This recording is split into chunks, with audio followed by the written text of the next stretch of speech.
Vamos prosseguir agora com uma reportagem sobre o terrorismo que fez vítima uma brasileira na Europa esta semana. Simone Barreto Silva morava na França havia 30 anos. Tempos de paz, amor e miscigenação cultural.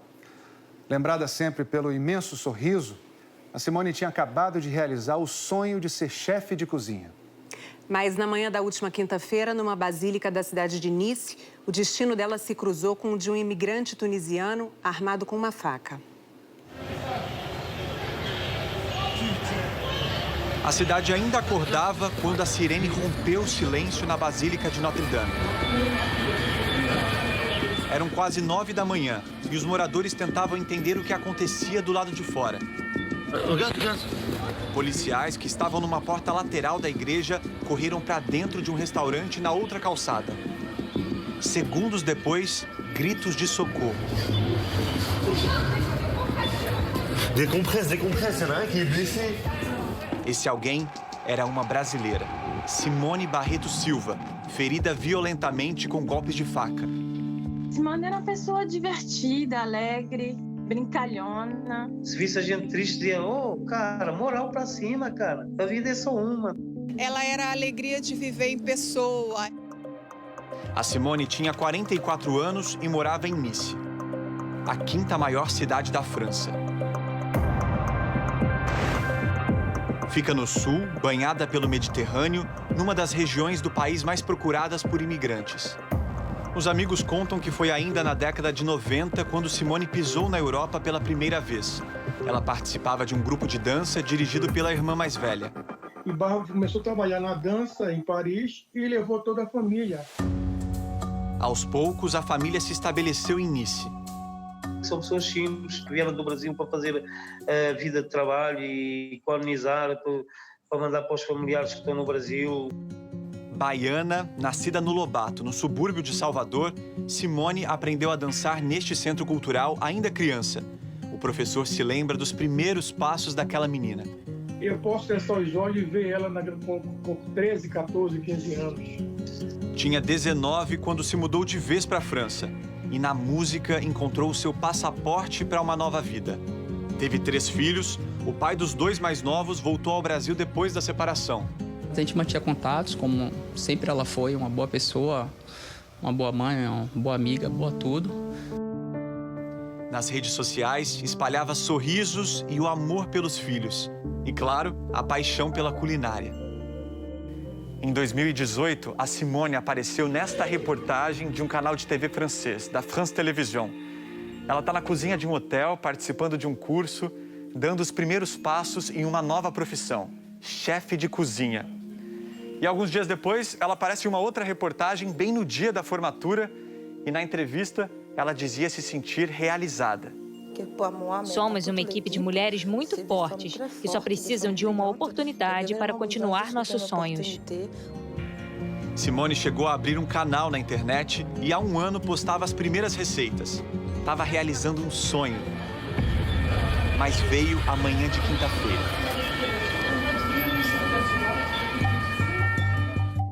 Ela morava neste prédio, na região central da cidade.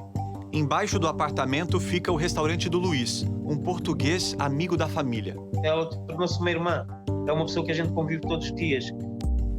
Como todas as manhãs, eles se cumprimentaram assim que a Simone saiu de casa. Eu disse, tu vais aonde? Como sempre, cara. Vou na igreja, rezar pela minha família e depois vou trabalhar. Se todos os dias ela fazia isso. Da casa de Simone, são cerca de 10 minutos de caminhada até a Basílica de Notre Dame. Ela não tinha a ver com aquele ódio daquele homem. Às 8h29 daquela manhã, ela rezava com outras 2 pessoas quando um extremista religioso entrou na igreja armado com uma faca. A primeira vítima, uma senhora de 60 anos, em seguida o assassino se voltou contra o sacristão da basílica, que também foi morto. Simone foi a terceira vítima. Depois de levar vários golpes, ela conseguiu escapar da igreja. Saiu por esta porta lateral e buscou ajuda neste restaurante do outro lado da rua. Atravessou a rua sangrando bastante, disseram as testemunhas, e ainda consciente, alertou sobre os ataques. Os funcionários do restaurante correram para dentro da igreja, onde avistaram o assassino, que gritava Allahu Akbar, Deus é grande em árabe. Brahim Awissaoui, um tunisiano de 21 anos.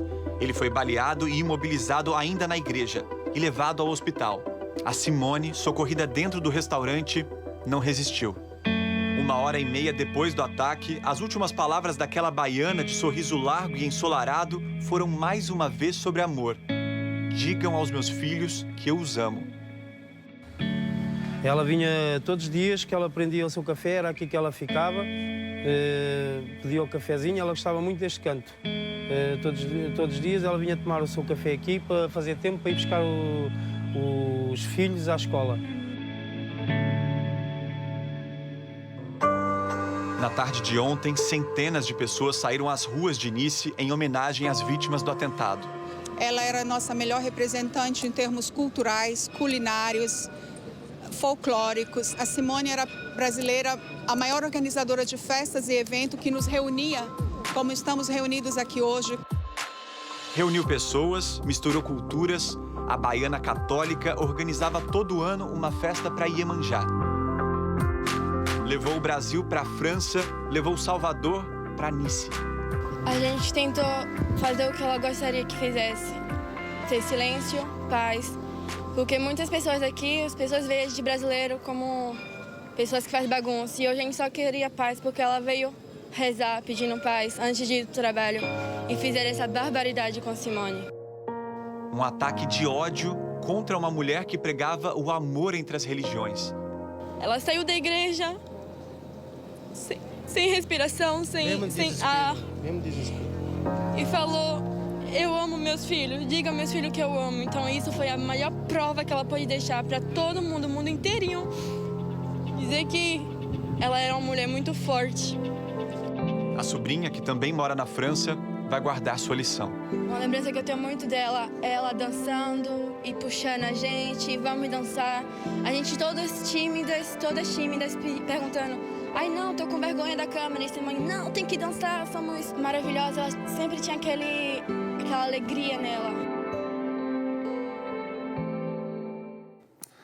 Mais 2 pessoas foram presas, suspeitas de envolvimento nesse atentado em Nice.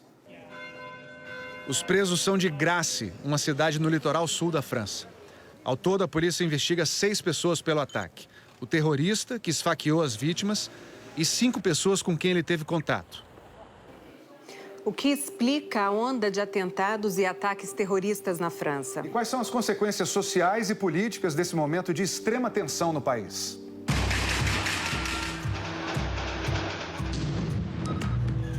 Nenhum país no mundo ocidental sofre tanto com terrorismo atualmente quanto a França. Ela tem um passado de potência colonial que dominou muitos países, vários muçulmanos. Quem vê a seleção francesa numa Copa do Mundo enxerga facilmente essa ligação.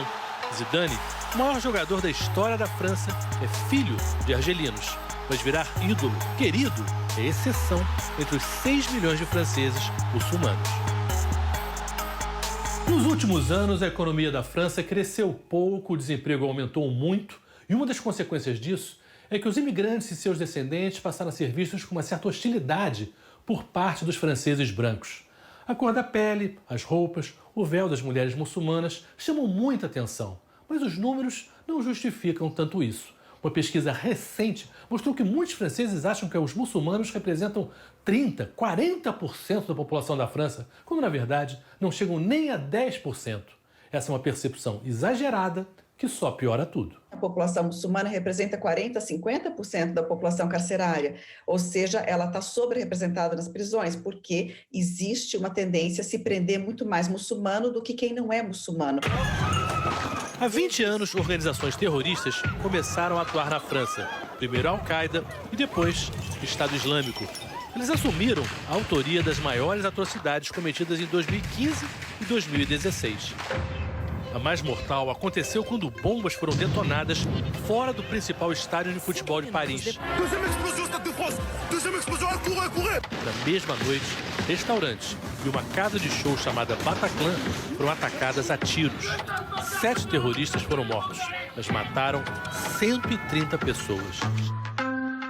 Em 2016, na comemoração da data nacional da França, o 14 de julho, em Nice, um homem com um caminhão atropelou e matou 86 pessoas. Entre elas, a brasileira Elizabeth Cristina de Assis Ribeiro, de 30 anos, e sua filha Kayla, de 6. Mas o atentado no país que inicialmente horrorizou mais o mundo foi o que aconteceu na sede do jornal Charlie Hebdo, que tinha publicado charges com caricaturas de Maomé.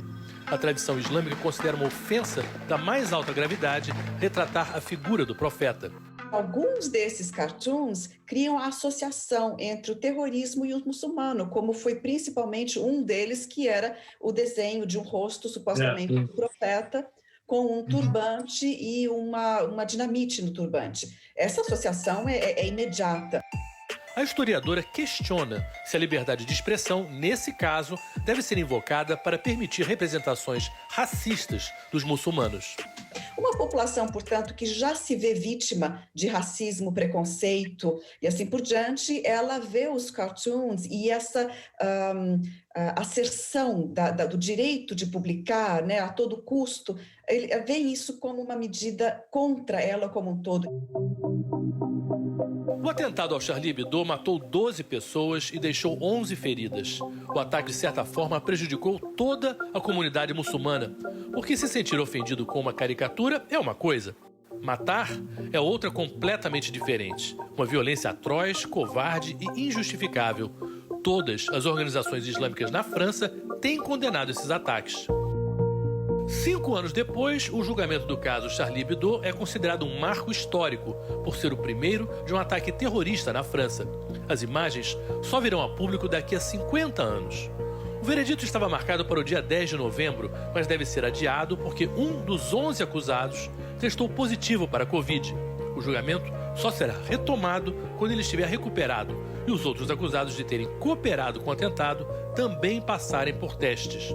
Os 3 terroristas que invadiram a redação do jornal estão mortos e 3 outros acusados de participação fugiram da França.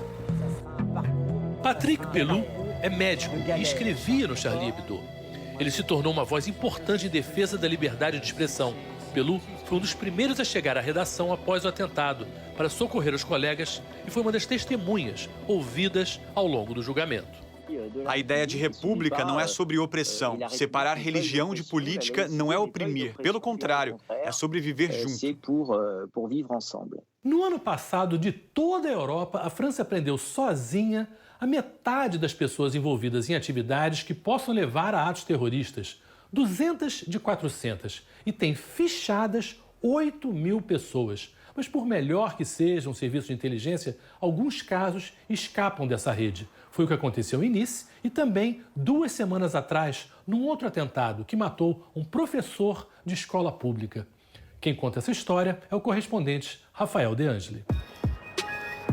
Conflans-Sainte-Honorine fica a cerca de 1 hora de Paris. É uma cidade de 35 mil habitantes que nunca havia visto uma barbaridade como essa. Foi um choque terrível para a comunidade. A população ficou triste, ferida e, em alguns casos, revoltada. No dia 16 de outubro, o professor Samuel Paty, de 47 anos, foi morto a poucos metros do colégio onde trabalhava. Ele tinha um filho de 5 anos. 10 dias antes do ataque, o professor Samuel Paty deu uma aula sobre liberdade de expressão na disciplina de Educação Moral e Cívica neste colégio. Ele usou caricaturas do profeta Maomé, publicadas pelo jornal Charlie Hebdo. Testemunhas disseram que ele avisou aos estudantes muçulmanos que eles poderiam deixar a sala ou virar o rosto, caso se sentissem constrangidos ou ofendidos com as charges. A partir deste dia, uma campanha de ódio contra o professor começou nas redes sociais. O pai de uma estudante do colégio que não tinha assistido a essa aula publicou vídeos xingando o professor de bandido e doente. Os vídeos viralizaram até chegar a um jovem checheno de 18 anos, que viajou 80 quilômetros para, segundo ele, vingar a suposta blasfêmia ao Islã. Eu acho que é como se fosse uma tentativa de intimidação. Os atentados eram sempre muito simbólicos. Primeiro por causa de caricaturas, depois a música do Bataclan, era sempre a cultura. E agora a educação. É um jeito de atingir a liberdade. Conflans segue com a tragédia martelando na memória. O pátio florido da escola é a prova. 2 semanas depois do ataque, as homenagens seguem em frente à escola. Dessa vez, o simbolismo é forte porque envolve professores e professoras de uma escola vizinha. Foi organizada por eles. E acontece também às vésperas do retorno às aulas. Aqui na França, as crianças e adolescentes tiveram algumas semanas de férias. E a partir de amanhã, voltam às salas de aula. Samuel Paty será homenageado com 1 minuto de silêncio em todas as escolas da França. O presidente francês, Emmanuel Macron, condecorou o professor com a maior honraria francesa, a Legião da Honra, e defendeu a liberdade que se transmite e se perpetua nas escolas. Apesar da promessa do governo de reforçar o policiamento nas instituições de ensino, as colegas de trabalho do professor estão inquietas com o retorno. Todo mundo está com medo do que está acontecendo na França, mas nós, professores, temos tanto medo quanto vontade de continuar. Estamos firmes nos nossos valores e vamos em frente. Eu conheci alguns alunos do Samuel. Imagino que eles estejam em pânico por voltar. Não sei como seria diferente.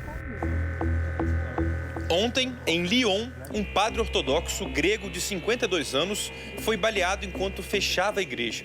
Ele está internado em estado grave. A polícia não descarta terrorismo islâmico. Para agravar ainda mais o problema, alguns líderes de países muçulmanos, principalmente o da Turquia, Recep Erdogan, têm feito declarações contra o governo francês, que botam gasolina na fogueira. Erdogan reagiu a uma nova charge do Charlie Hebdo, divulgada esta semana, em que é ridicularizado, e disse que o presidente francês Emmanuel Macron precisava fazer um tratamento mental. A caricatura também ofendeu a comunidade muçulmana e pode ter sido gatilho para o atentado da Basílica em Nice. Nesses dias, em vários países de religião islâmica, houve protestos contra a França e contra o presidente francês Emmanuel Macron. Macron admite que houve erros na política de integração e na luta contra a discriminação, mas na prática decidiu por ações drásticas de repressão e vigilância de toda a comunidade muçulmana ao longo do último mês. Cerca de 240 locais de atividades culturais, religiosas e de lazer, suspeitos de serem fontes de radicalização, foram fechados.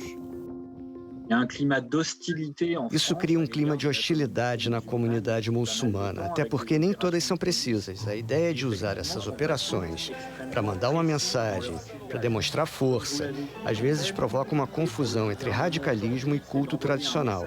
Isso dispara uma engrenagem que tem exageros dos dois lados.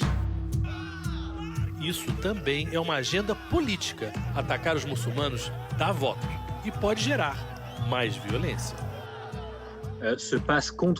Bom, a extrema-direita francesa também começou a cometer ataques. No dia do atentado em Nice, em Avignon, um homem foi morto pela polícia ao tentar matar um comerciante do norte da África. E há uma ameaça real de que o movimento neonazista ataque uma mesquita na França.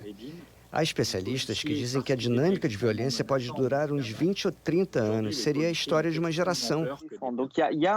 O momento é delicado, mas pede uma postura repressiva, sem medo de enfrentar o mal, inclusive nos bairros onde a República Francesa está ameaçada. As ideias republicanas de Estado laico e de tolerância não podem ser engolidas pelo ódio. Eu espero que a gente não caminhe para o enfrentamento que se confunda com uma guerra civil na França.